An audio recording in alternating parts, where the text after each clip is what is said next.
You know, like if you've been here for a minute, you know I love me some good character development. It is my favorite thing. And so I was incredibly excited when I saw that that was the direction that this arc was headed. This is going to be the first video in a series of videos, however long it's going to take me to say everything about Whole Cake Island that I want to say. But yeah, we're gonna start with a good old-fashioned character analysis, diving into Sanji. So let's get into Sanji. So Sanji, externally, is very calm, cool, and collected in a stressful situation as long as there are no women involved. He's the third strongest member of the crew, potentially the fourth if you count Jinbei, and he is one of the most talented chefs in the world. And this is the man who got struck by lightning by Inaru and said, "Thank you for lighting my cigarette." This arc brought to the forefront some internal struggles that Sanji has been dealing with all along. We just couldn't see them without the context of his past. Sanji's journey in this arc is all about internal conflict. He's torn between the abusive family that he was born into, the Vinsmokes, and the family that he chose, the Straw Hat Pirates. You really see how deeply the trauma from the Vinsmokes runs in him, even though he tries to hide it with a smile. Throughout this arc, we see Sanji struggle to do what he believes is best for everyone else, even if it means sacrificing his own happiness. There are a few specific moments in this arc that build on top of each other that ultimately culminate in the breaking of Sanji. And then in one fell swoop, his captain puts him back together again, and that is the main that's the main stuff that I'm going to be covering in this video. All of the Straw Hats have lines that you know you don't cross with them. Some lines from the crew are more clear than others. For example, if you break the Hippocratic Oath or you disrespect life in general, you're going to piss Chopper off. If you hurt one of his friends or if you hurt someone who feeds him, you're going to piss Luffy off. But out of everyone on the crew, it seems that Sanji has both the most lines that you do not cross with him and the most visible and clear-cut lines. And there are 4 of them, and I bet you can name them without me even having to say them, but I'm going to say them anyway. The first one is that you do not harm women. The second one is that you do not waste food. The third one is that his hands are not for fighting. You can catch his feet, you can't catch his hands. And then the last one is that when someone is hungry, you feed them. So, the initial scene with the Vinsmokes, it establishes Sanji as an outsider within his own family in the most clear way possible. Like, if you had any doubt that he didn't fit in, his brothers, right off the bat, cross 2 of Sanji's cardinal rules in an incredibly efficient way by throwing a plate full of food at the woman who cooked it. That's absolutely crazy. Let's waste food and hurt a woman at the same time. So that's what they did. We get into Sanji's past and we find out that empathy has always been part of Sanji's nature. For example, he's always been into feeding rats. Given Sanji's empathy, I have a bit of a theory that I thought of. So what if, like, they were all in the womb, right? And then Sora drank the poison to make her sons not be robotic maniacal monsters and whatnot. And so I'm thinking, what if when his mother drank the poison to counteract the super serum the judge gave to their kids, what if Sanji took one for the team and protected his brothers by taking the brunt of the poison, losing his powers completely? Like, what if he was protecting them even from then? And instead, he became incredibly human rather than all of them just being diminished a little bit. And then the rest of them were exactly how Judge wanted them to be. That's just my idea that Sanji saved his brothers unintentionally. I don't know if that will be described or anything. If it hasn't been described by the end of this arc, then it's probably not a thing, but it's just an idea. Like, he was nice from, like, even in the womb.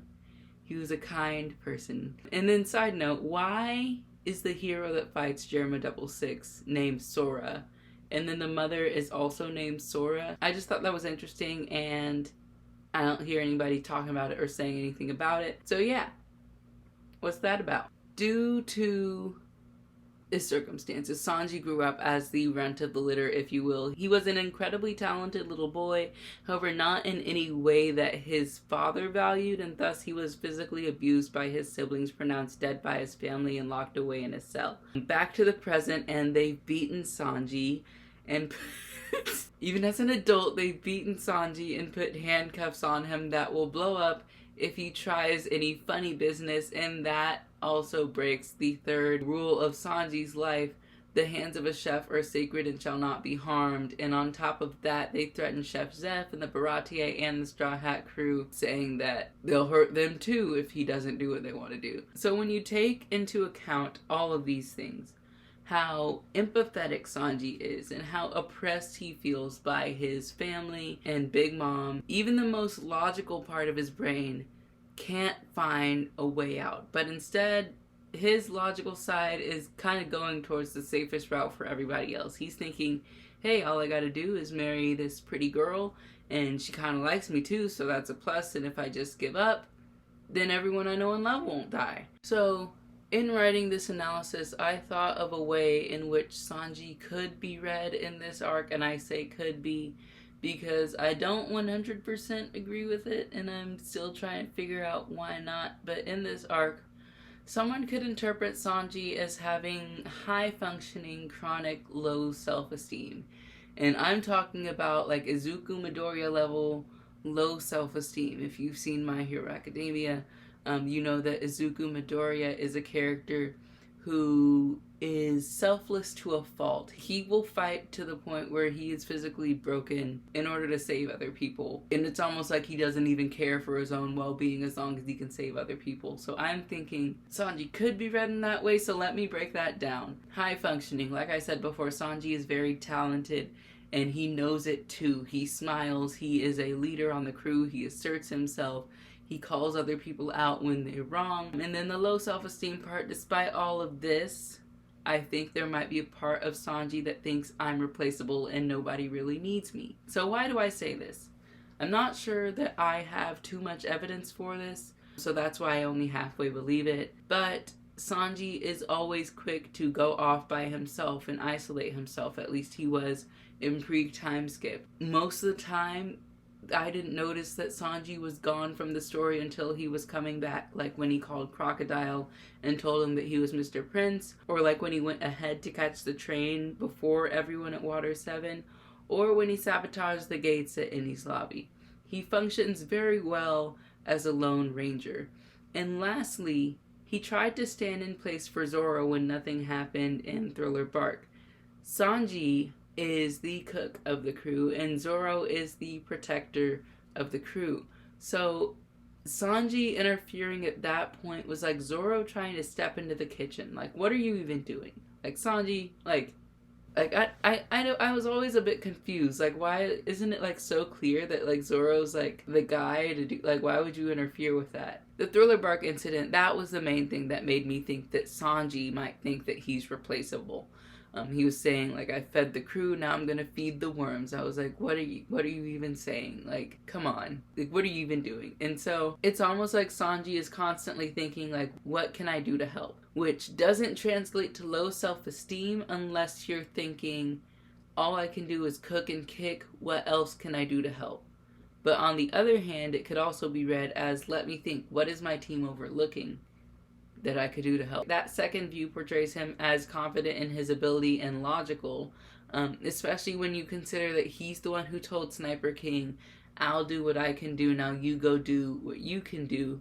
And like, that's pretty much it. That is why the low self-esteem read only works if you really want it to, but you might want it to. I don't know if that's how you want to imagine Sanji's character. It's all subjective. So anyway, let's jump to the Luffy versus Sanji fight. So this marks the third time that Luffy has had to argue with someone to keep them on the crew, and it marks the second time that Luffy has had to physically fight someone to keep them on the crew. And in all of these situations, Luffy versus Usopp, Robin, and now Sanji, Luffy is fighting against the self-worth issues of his crew. So if you would like me to dive deeper into those topics, I could definitely think about enough stuff to put in a video for that one. But let me know in the comments. But for this video right now, I'm focusing on Sanji. So, in this fight, initially Sanji takes the approach where he's pretending like he doesn't care about the crew, he doesn't even know the crew, he's got amnesia. He's trying to convince everyone that he's a jerk because he would rather them hate him and stay alive rather than have them die trying to save him. Luffy is not fighting Sanji back for the same reason why Corazon didn't tell Doflamingo that Law stabbed him back in Law's backstory, because he knows that hurting people hurt people, and that Sanji was breaking his own heart having to fight him like that. And then the moment when Luffy starts yelling at Sanji, like, I'm sorry, like, I watched dub. I'm not apologizing for watching dub. I watched dub, and Colleen Clinkenbeard did an amazing job with Luffy yelling at Sanji after their fight, because there was like, he's like, and if you leave me here, I'll just starve to death. And if you leave me here, I'll just starve to death! I get chills every single time I watch that. Luffy starts yelling at Sanji, and then he says that he's going to stay there. I'm going to stay right where I am until you feed me. I'm not eating a bite to eat unless you cook that food. And with this, you take Sanji's 4 rules. 3 of them have been broken. 3 of them have been poo-pooed on. Nobody cares about them. And then Luffy is acknowledging that 4th rule and using it against Sanji, except this is for Sanji's benefit. His rules have been used to control him throughout this whole entire arc. The idea that if someone is hungry, you feed them, that was one of the first defining acts that we saw for Sanji's character. On that moment when he went to go feed Gin and the Baratier, and that's exactly what made Luffy ask him to join his crew. So Sanji is a good person, and he sees the best in others, and he wants to help however he is able, which is why he absolutely did not deserve what Pudding did to him. I don't like her. I'm glad she changed and all that. I don't like her. Oh gosh, she really irritates me. She's not worthy of Sanji. I don't care. Like, if One Piece ends, and it shows what the crew is doing after the One Piece. If One Piece ends and Sanji goes back to marry Pudding, I'm going to be so upset. Oh, she has self-esteem issues, and oh, Sanji thinks she's beautiful. Well, Sanji thinks all women are beautiful, and she can go unpack her baggage on someone else's vacation. We've seen Sanji rejected by women. We've seen Sanji straight up ignored by women, but we've never seen Sanji outright mocked by women.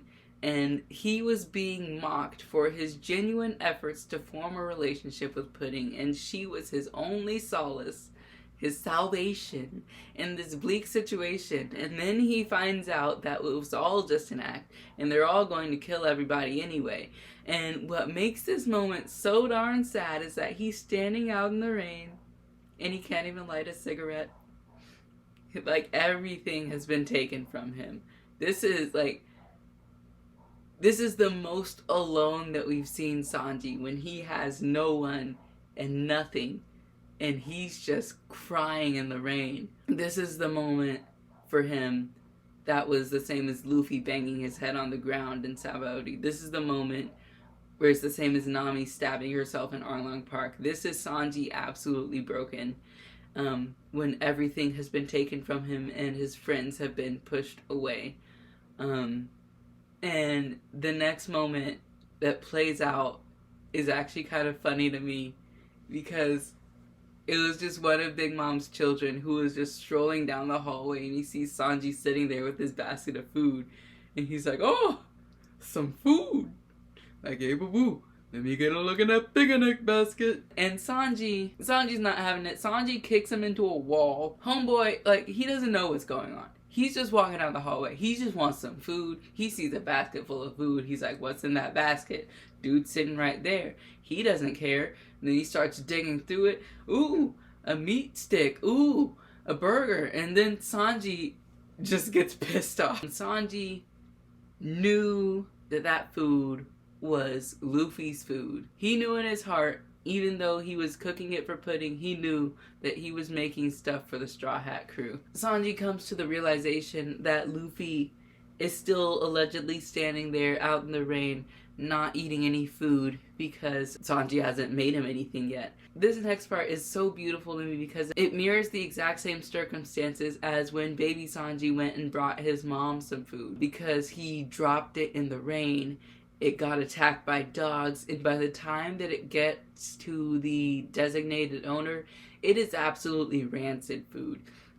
Yet and still, both Luffy and Sanji's mom say, like, they eat every single bite, and they say it is delicious. It was like healing, like, cause like that's what initially started his love for food, was cooking for other people, and someone to encourage that. Like, every single time Sanji cooked, they'd be like, "You making that rat food again?" They'd throw it away, all that. His mom, she didn't care what he made. She didn't care if he made him underside of the shoe gunk. She would have eaten it and said it was delicious because she wants to encourage her son. It was just so sweet to me that they did the exact same thing. Not that Luffy is Sanji's mother or anything like that, but the very last moment of this, I guess this first half of Whole Cake Island, is the climax and resolution of Sanji's character development. He lays out the reasons to Luffy why he is not coming back to the crew. Luffy sat there, he waited until Sanji came to feed him. Sanji fed him, and he's thinking like, oh, he's gonna join the crew now. Sanji's like, nope, I can't go back for 3 reasons. Number 1, he hurt Luffy and he shamed himself by fighting him. Number 2, the Baratier is being held hostage. And number 3, his jerkwad of a family is all going to die. He cares about them still because he's Sanji. Luffy promptly smacks some sense into him. And Luffy really only punches his crewmates when they're not saying what they really mean, which is something that doesn't happen often, but it happened with Vivi and it happened with Usopp. Luffy says, "Tell me what you really, really want." And this is feeling a lot like Robin again. In Robin's defense, she'd never seen anyone go up against the world government before. But in Sanji's case, I feel like he should have had more faith in the insanity of his captain. He should have known how far Luffy was going to go. Except I guess it's like some maybe like psychological barriers with like the oppressive family that you were raised with and all of that kind of blocking some logical proof that you've seen that someone will be willing to fight for you.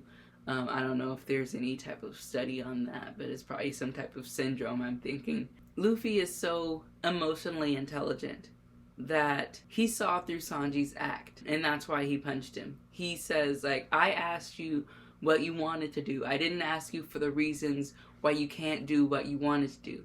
And I thought that was similar to like when you're going out with friends and they say, hey, do you want to go get some food? And you say, I don't have any money. And they're like, that's not what I asked you. This arc ends with Sanji going on to infiltrate the wedding and make Pudding fall in love with him and sate Big Mom with the most delicious cake in the whole entire world. And the development kind of ends with the Luffy fight. And so this whole entire next part of the arc makes me think that Sanji's character is interesting in a derogatory way. And I will admit, I have been influenced by another opinion. I can be very easily influenced at times. But Ben from TikTok was essentially talking about how Sanji was written poorly and that Sanji should do more cooking things and that Sanji never talks about the all blue. And I was thinking those are some valid points. Like, that is what we in the business like to call a compelling argument. I'll link the video in the description below. But anyway, as I was saying, in the latter half of this arc, we saw Sanji solve a problem with cooking. Which, like, don't get me wrong, I love to see it. That's Sanji functioning as his highest self. But I don't remember seeing him doing anything like this since G8. Or canonically since the train in Water 7 when he fought that noodle dude. And I know he cooks. After every big battle, he cooks. After Zoe, he cooks. On the ship, he cooks.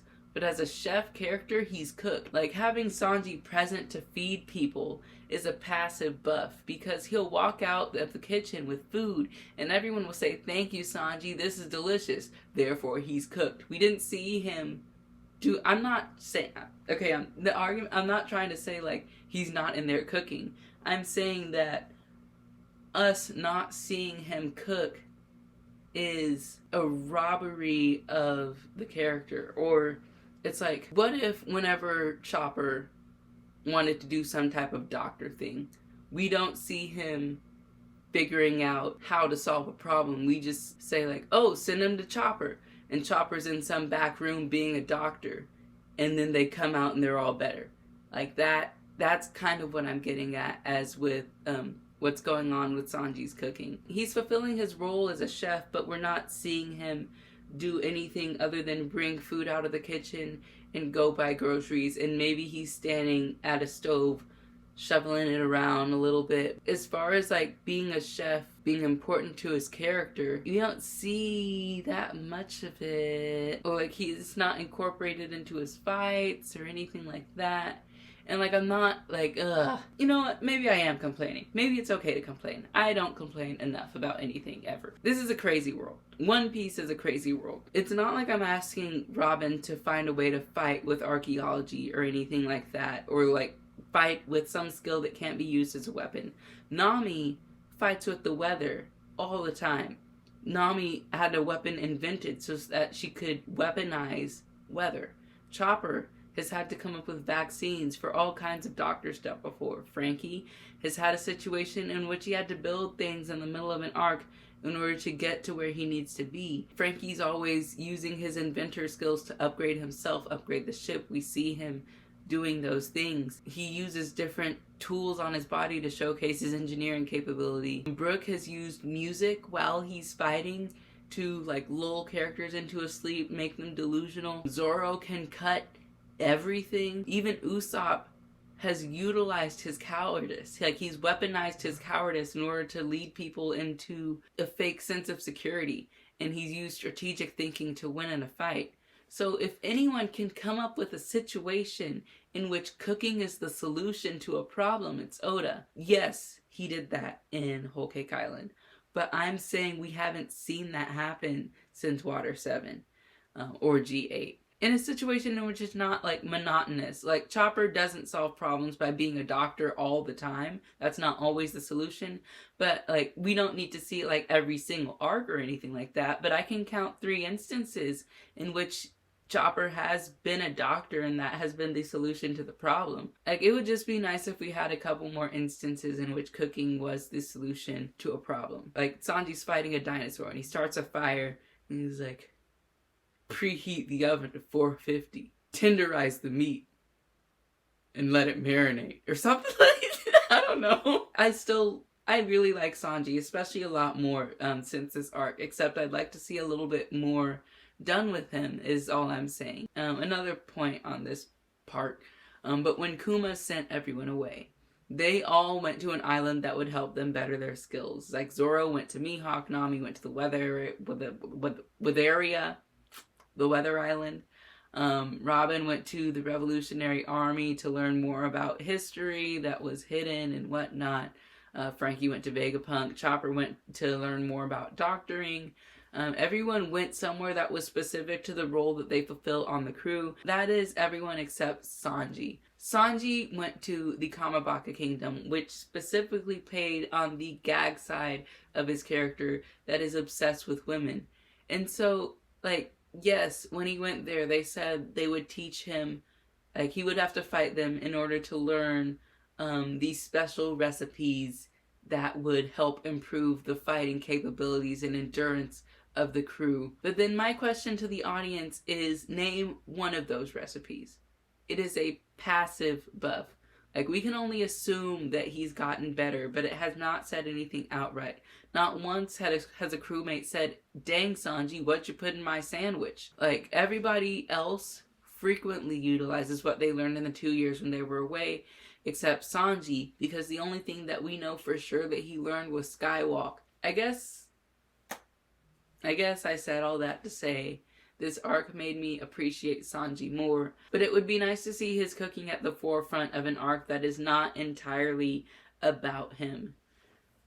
So yeah, anyway, that is my analysis of Sanji's character from Whole Cake Island. This arc completely broke our chef boy, and then put him back together into a more complete image than when we had seen him previously. If you don't like Sanji by now, I don't know what to tell you. Like, you're probably not gonna like Sanji ever. But like, I want all of the crewmates to have an arc like this. And like, everyone, like, post time skip has been very much about plot and like everything moving forward. Of course, we gotta end it somewhere. We gotta go find the One Piece. But I would love to see deeper personal arcs for Chopper, Frankie, and Zoro. Please, please, I want a Zoro arc so bad. Anyway, I've been Meanie Mosey. Thank you so much if you're at the end of this video. Thank you for watching. I post videos about One Piece. If you like this video, go ahead and give it a like. Leave a comment. Even if the comment ain't nothing but an emoji, just like do one of those little nerd face emojis with like the little buck teeth on it, just so I know that you got this far, because it helps engagement, it helps spread my channel, which I've been told is underrated several times, except if I say it, then that's like bragging, but I don't know. But anyway, I've been Meanie Mosey, and I will catch you guys in the next Whole Cake Island video, which I will probably determine which one I'll record next from the comments. So